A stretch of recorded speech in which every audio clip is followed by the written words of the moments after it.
Blog Talk Radio. Hello, everyone. Good morning. This is Lori Smith on Blog Talk Radio. It is 9 o'clock here in the morning, Calgary, Alberta, and Friday, October 29th. I'm happy to be here. This is One Child Abuse Survivor to Another. We're on for 30 minutes. It's a live internet streaming radio broadcast from blogtalkradio.com, and the chat room is open. I popped a link in there that we've been talking about for the last few weeks here, and that's from angerresources.com, www.angerresources, angerresources.com, Dave Decker and Michael Obsat's website there. Great information. I find it very, very helpful. I wish everybody knew about it, really, because so many people suffer with all kinds of anger-related issues, from road rage to, getting angry at their spouses and partners, and getting angry at their children, and just sort of misusing their anger. Right? Anger is natural and normal, but if we don't know how to handle it properly, it turns into, either abuse or some type of perversion of anger with the emotion, which is what Dave Decker was talking about. And we went over the last few weeks, right? It's just so helpful for me as I grew up abused, and as everybody who listens to my shows knows that, if you're a survivor, that quite often, maybe not always, but some of us have issues with anger management, and my parents did. That's why they abused us, right? And people would say, well, maybe that's not why, but that was part of the problem, was that they didn't know how to handle their own anger issues, properly. And so a lot of the abuse and violence could have been sort of stopped, had they gotten some help and learned how to cope. Really, they had no coping skills. They didn't know how to cope. They had no parenting skills, no coping skills, and no anger management skills. So, and a lot of other problems. So it just sort of, I can see where this happened in my own life, and this happened, even personally to me, having not learned those skills and not learned those proper ways of coping. And so many people, I think, are in the same boat, So I think it's a great website, and I wish, everybody would get some help with it. The world would be a much better place if everybody knew how to manage their own anger issues, So we'll continue right on with that. I'm not a counselor or a therapist, and I don't hold any certificates in those areas. I'm a private citizen, just paying to do my own blog talk shows, like I say on every show. It's very important that people know this. I'm just a survivor, and I've been walking this journey for a long time, and didn't really start my healing journey until about 3.5 years ago, and wanted to this last year really made a lot of progress, and wanted to just be one more voice out there for people to sort of say, hey, we can do this. No matter how you get the help, right? Just make sure you get some help, whether it's counseling or seeing a therapist or group support, online group support, reaching out to a friend, whatever you have to do, calling a crisis line, whatever is necessary to get some help, right? And not suffer alone in sadness and silence with this stuff, right? Horrible, horrible situation that I know all about. And I know so many people are suffering in this, and that's why I just wanted to be one more voice, really, for people, because I appreciate all those people who have gone before us, who are out there saying, hey, you can do this. There's so many, I don't even want to start naming names. I'd leave somebody out for sure, and there's just so many people who have gone before us, and they're out there, if you look around on survivor websites, and they're all saying, hey, you can do this. And so I just wanted to add my voice to theirs, really, and thank them for, really for doing what they did, and, for encouraging me as a survivor to keep going. And then, I thought, hey, I find all kinds of great information. Why not just pass it on? So that's why I'm doing my blog talk radio shows here, especially the One Child Abuse Survivor to Another.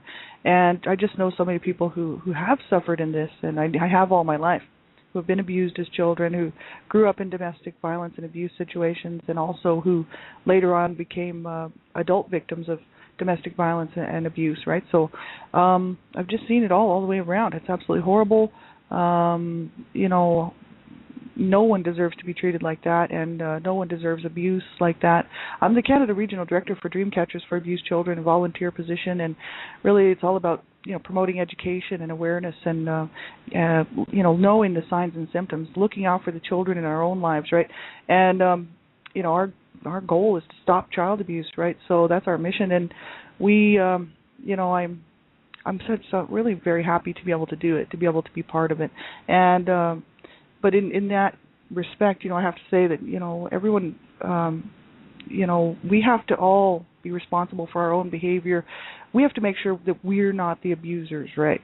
And so I'm working through on my healing journey, to make sure that I'm not self-sabotaging anymore, which I was doing for a long, long time, and that I'm not hurting people, right? Because I did not learn any real sort of proper behaviors as a child, right? And so even as a youth, I had to figure this stuff out myself, and I didn't have any family role models that were healthy, right? There was no one in my family that had any kind of healthy behavior, period. And so I had to look outside, for my examples. And I had a few really good examples as a young teenager, which really helped me out a lot. And then later in life, I've met some adults who, I think are leading pretty healthy lifestyles. But mainly it's a lot of self-help. I look around at what's out there on the web, and I do a lot of soul searching. So this has taken me a long time to get where I am here today. And so you have to listen at your own discretion. If you're just beginning your healing journey, you're just starting out, when you're listening to my shows or any show like this, be very careful, that you're in a safe enough place, first of all, to listen, because the topics of abuse are very sensitive, and you don't want to trigger and then, have a miserable day, possibly hurt yourself or somebody else, right? Be very, very careful what you're listening to and what you're doing online if you're just starting out in your healing journey, and make sure that you're safe enough. You have somebody with you who's your trusted friend or your therapist or counselor, to say, okay, I think it's okay for you to progress and to listen to this sort of thing, or maybe not right now, right? Make the right choice for yourself, right? And young people under the age of 18, I just ask that you have permission to listen to my show. And you know why? Because it's all about stopping child abuse. There's a lot of adult content on my shows, but mainly because there's a lot of really sick, crazy people out there, child sexual predators, anywhere from, tens of thousands to hundreds of thousands out there every day online trying to get a hold of children. And so I just have to promote online safety for children. And so I would hope that anybody under the age of 18 would have an adult listen to the show with you so that they can see if it's something that you should be listening to, and then help you if you have questions, right, and whatnot, and keep you safe. You need to learn how to keep yourself safe, and you can do that by typing into your browser online safety, internet safety for children, online safety, things like this. That'll bring you to websites that will show you how to keep yourself safe online, right? So we'll get right into this article here. This is from Dave Decker. It's from angerresources.com, www.angerresources.com /steps to-stopabuse.html. We left off here, question 11, I believe, or question 12. There's 20 steps he's listed here, and we went through, I won't reread them. You can go and check this out. This is a really, really awesome article. There's 20 steps that we're supposed to think about to stop the abuse. Abusive behavior, to stop, to learn how to what's going on inside. We can know what's triggering us, know what's causing us to lash out at people or to try to control a situation, which is very much perversions of anger, right? Anger is a normal response, but not when it comes to hurting ourselves, hurting other people, becoming the abuser, right? That's what I really did not want to do. I didn't want to be like my parents and other people that I've seen in my lifetime. And, I thought, well, I'm responsible for my own behavior. We all are. And if we don't take responsibility for it, we can often hurt people and hurt ourselves. And that's not right. It's just not cool. That's what happened with my parents. And that's what I was talking about yesterday, really, in all the last few weeks, was that, my parents are like the perfect example of this, right? And show how to misbehave and how to have these problems in my life, right? They actually taught me to be abusive. They, just because of their actions and what I learned from them, right? And so I have to go back and redo all that and relearn it and figure out what's going on in my own life, in my own situation, in my own heart and mind, thoughts and whatnot, and stuff, so that I don't hurt myself or somebody else, right? It's so important. And I think we left off, we were talking about, question 10 was think about the potential consequences before you become controlling and abusive. And went through that one, and they said, question 11, identify clearly what triggers anger and your controlling and abusive behavior. And so start to get to know yourself. Tune into what you are experiencing internal, for example, your thoughts, feelings, and physical sensations, and what you are reacting to that is going on around you, situations, people, places, time, triggers for you. Abuse what is contributing to their personal escalation process. Because I think if we did have a good idea of what was going on around us, we might be able to think a little clearly, take a time out, and put everything in its proper place and learn how to handle things differently, right? We sort of left off on that one because I was talking about my mom sort of being, the example for this, because, she was never in touch with really the whole picture. She just felt like she was just the victim all the time, never took responsibility for her actions, and would, say, well, I'm the victim. I was the one that was attacked, right? She was abused as a child as well as in this ridiculous abusive marriage with my dad, and then abused her children and him, and then would sit there and say, but I'm the victim, I did nothing wrong. So she would never ever take responsibility for her own actions. She wouldn't even see what she was doing. She would just look past that and look at the whole situation as a victim, and then therefore had to take responsibility for what she was doing in her own mind, right? In her own. So what she did was she completely ruined her relationship with her children, and except for a few that were in denial and thought it was just the most wonderful mother in the whole world, and look past the abuse, right? So that's it's like we either want to be honest or we're not. There's no way around it. Truthful or we're not. We're being honest with ourselves and others, or we're not. And it's like if I want to really heal and be able to work through my issues, then I have to be completely honest with myself as well. My own behaviors, what I did to people, what I've done to people, what I've done to myself. And take a good look at the whole big picture and say, hey, I didn't even realize I was self-sabotaging, until somebody actually pointed it out to me. And I didn't realize that I was being abusive until my partner told me that I was being abusive, because I grew up like that. It just seemed like a normal thing for me, right? It was the normal way for me to behave, right? So because that's what I knew, that's what I had seen, and so that's just how I behaved. Then I had to be shown, right, that our behavior was hurting people and hurting him, and it was also destroying our relationship. So that's just the whole thing. A lot of times we don't see this stuff, but so we have to sit down and really think about, wow, how am I behaving?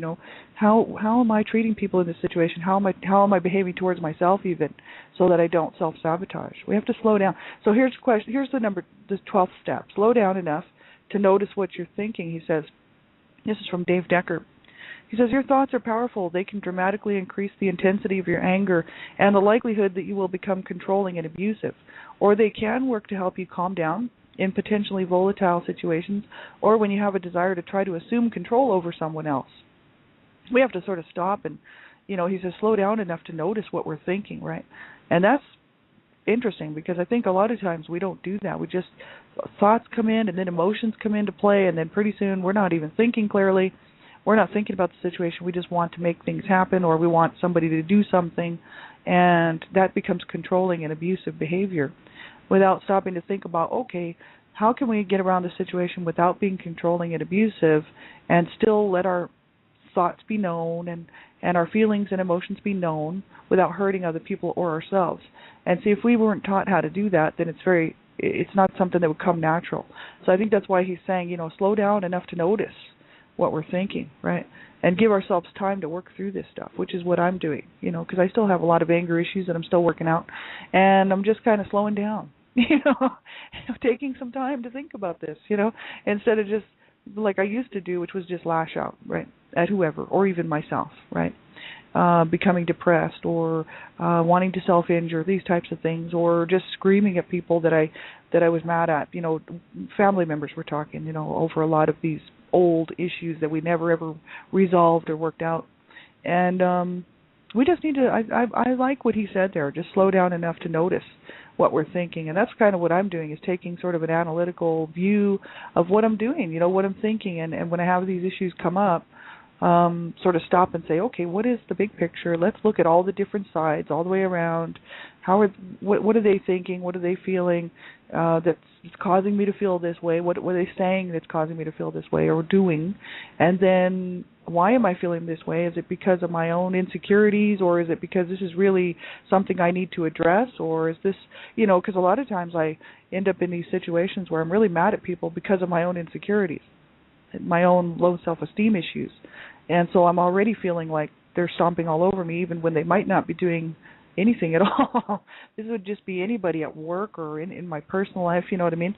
So I am always kind of, nowadays, especially because I'm working on my healing journey, looking at my behavior, first to see if, hey, I don't have to, I don't have to allow my mind to feel like everyone's out to get me, and I do have to trust my instincts, right? We all should, and we all have to be very careful what we're doing. But the thing is that life is pretty lonely if you don't let anybody in, and all because you think, well, I'm just going to get hurt. Because that's me. I used to be that way and feel that I couldn't trust anybody, and that I really felt like people were going to end up hurting me, so I would end up hurting them first, right?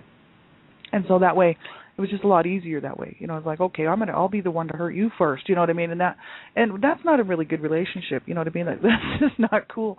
So it's like, well, I got to give people a chance. I want people to give me a chance.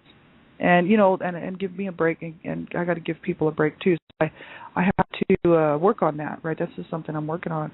But we do have to look out for ourselves too, right? And so, but we can do that really without becoming abusive or controlling, right? We don't have to necessarily control everything or be abusive, because that's just wrong. That's just becoming abusers, and that's what I don't want to be. I don't want to be an abuser like my parents or like these other abusers out here all over the world. And it's hard work to if you grew up around that, to actually make sure that we're not doing that, or self-injuring, right, or self-sabotaging, right? So we have to really know what we're thinking, check our own thoughts, check our own behaviors, and then make sure that we're handling it properly. Number 13 is become aware of all your feelings, not just your anger, and learn to respectfully communicate with others, including people outside your immediate family. So it says anger is a cover-up. This is what David says. He says anger is always a cover-up to hide the feelings that make you more vulnerable, like hurt, disappointment, sadness, and fear. But sharing hidden feelings is, in fact, the process that can bring you closest to the people whom you love and decrease the stress and tension that you experience in your day-to-day living. So that's pretty harsh, I know, because a lot of people, including myself, would find this extremely hard to face these things, you know what I mean, with people that are, for instance, my dysfunctional family, you know what I mean. There's a lot of hurts there. There's a lot of disappointment. There's a lot of sadness and fear, and it's all there. And it's not some sort of pretend thing. This is real, and it does make us vulnerable. But the whole issue is that if we run from it, which I never, we don't get anywhere with it, and that's the sad part. That's what I was doing. I wasn't necessarily living in denial. I guess someone like a therapist or counselor might say, yes, you were.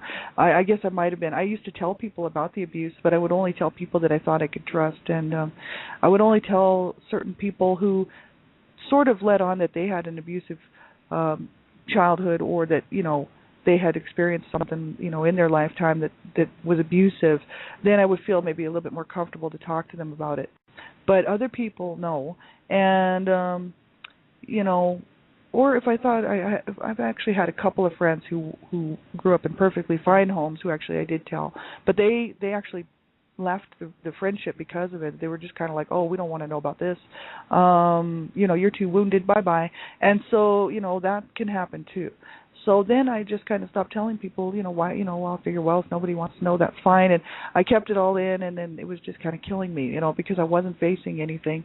I'm kind of working through this whole thing with right now. This is sort of where I'm at right now, because, it says anger is always a cover-up to hide the feelings that make you more vulnerable, like hurt, disappointment, sadness, and fear. But sharing these hidden feelings is, in fact, a process that can bring you closest to the people whom you love and decrease the stress and tension that you experience in your day-to-day living.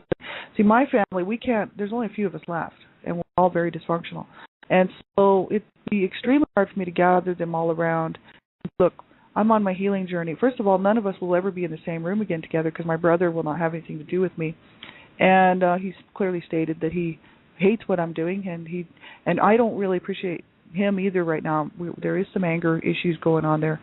And so we probably won't ever see each other again unless we can somehow make up. And my sister, I'm sort of actually taking a time out from her right now, because she knows what I'm doing, knows exactly what I'm doing with the Dream Catchers for Abused Children, and also my blog talk shows and whatnot. I told her that I was sexually molested as a child last December. It's almost been a year, and she has not said one word about it. Not one word.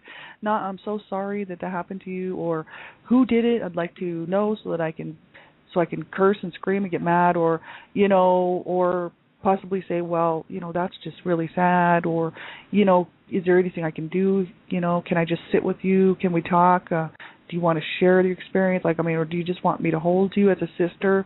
My sister's 5 years older than me. She should have been my protector my whole life, and actually she was one of my abusers who used to beat on me and pound on me, curse me, throw me around, make me feel extremely bad, make fun of me, get the neighbors to laugh at me. She was one of my main abusers, right? So, as a child, right? But she was abused herself. She was very mentally off balance, right? We all were in that home. So I wasn't really surprised about that, and I actually didn't hold any grudge towards her because of it, because I knew how screwed up she was because of the abuse, right? So it was like, okay, well, we're all screwed, so there you go. But the thing is now, because she's an adult, she's 5 years older than me, I would figure that her support would be there. And so, see, my feelings are hurt because I told her I was molested as a child and by one of her brothers, and she just didn't want to hear it, didn't want to know about it, and just blew it off. And the only time she wants to talk to me is when she wants to go shopping or when she wants to do her hair. It's always this stuff that doesn't mean anything to me, right? I don't care about shopping. I don't care about doing my hair. What I care about is healing on my healing journey, right? So we're in two different places, and she wants to be in denial, and I'm facing this stuff, see?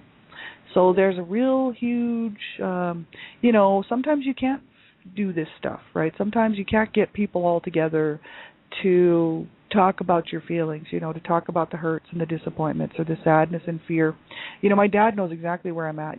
I told him that I wrote a book and that I narked on him and my mom and told the whole world about what he did to our family. And he didn't say anything. He's just kind of like, okay, well, that's fine. He did apologize and said he was sorry for what he had done, but he won't admit what he did. He just says, well, I didn't know how to raise kids properly, and neither did your mom. And, that's sort of their cop-out excuse for the whole thing.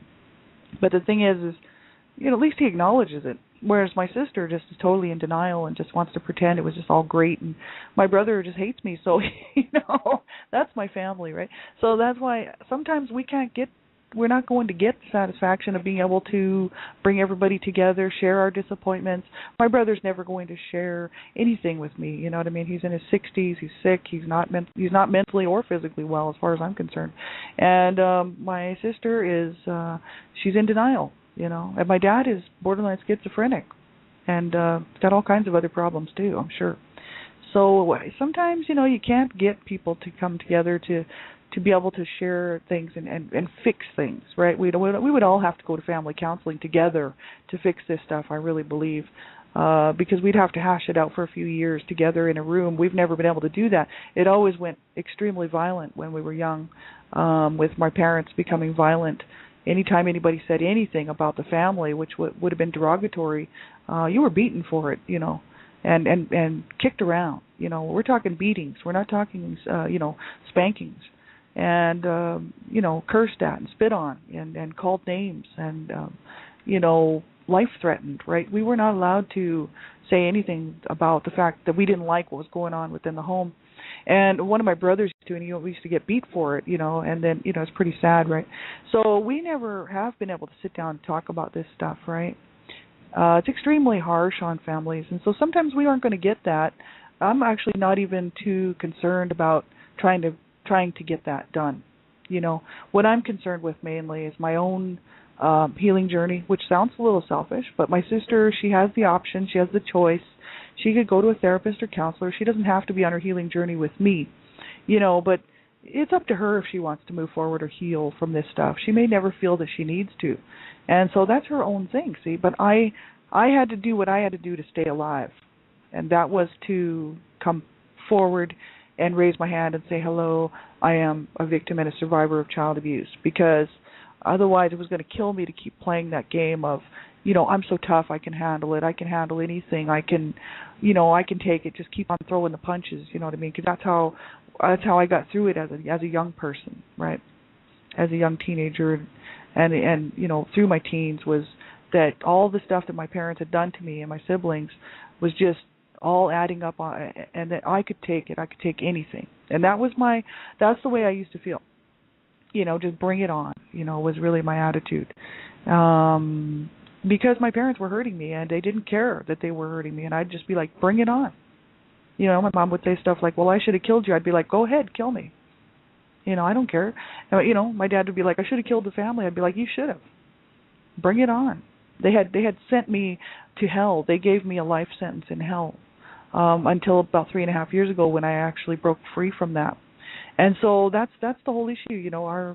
We may never get the satisfaction of having our whole family to grow together after something like this. You know what I mean? It may be impossible. My mom's passed away 15 years ago. That's completely impossible to ever, gain any kind of relationship that was healthy with her.